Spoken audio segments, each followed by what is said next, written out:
don't usually talk about this, but there are things you just need to get off your chest, you know? So, let me tell you. It all started on a regular Thursday.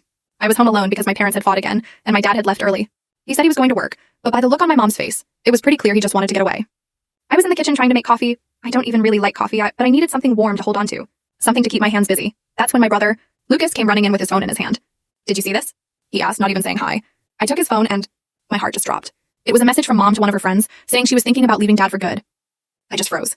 It wasn't like their fights were new, but reading those words, seeing it written down, it hit completely different.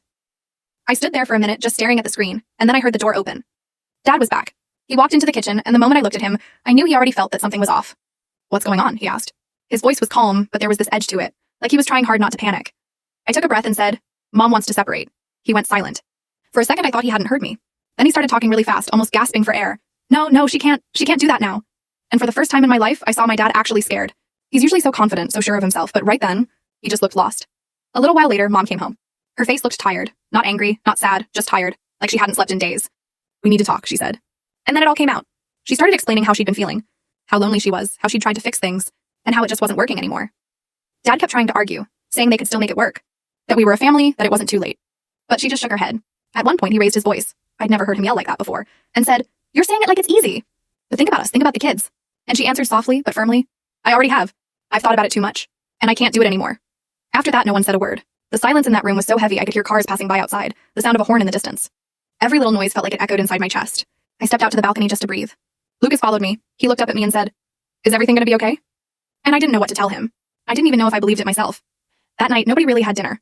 Dad stayed in the office, Mom locked herself in her room, and me and Lucas sat on the couch pretending to watch TV. But the show was just background noise. We were both just trying to ignore reality. Over the next few days, everything started to change. Dad began sleeping on the couch. Mom started organizing paperwork. And I started realizing how small things, like who drove us to school or who bought bread in the morning, suddenly felt like big, complicated decisions. One afternoon at the grocery store, I overheard Mom talking to the cashier. She said, "It's hard dividing everything, but we'll figure it out." And in that moment, I realized she wasn't apologizing. She was accepting it. Accepting that life had changed. The strangest part was that even with all the chaos, life kept going. The sun still came up. School still happened. Lucas still complained about homework. I still drank bitter coffee, but something inside us had shifted. Like we'd crossed a line we couldn't go back from. And maybe that's what growing up really is. Realizing you can't control everything. Fights happen. People leave.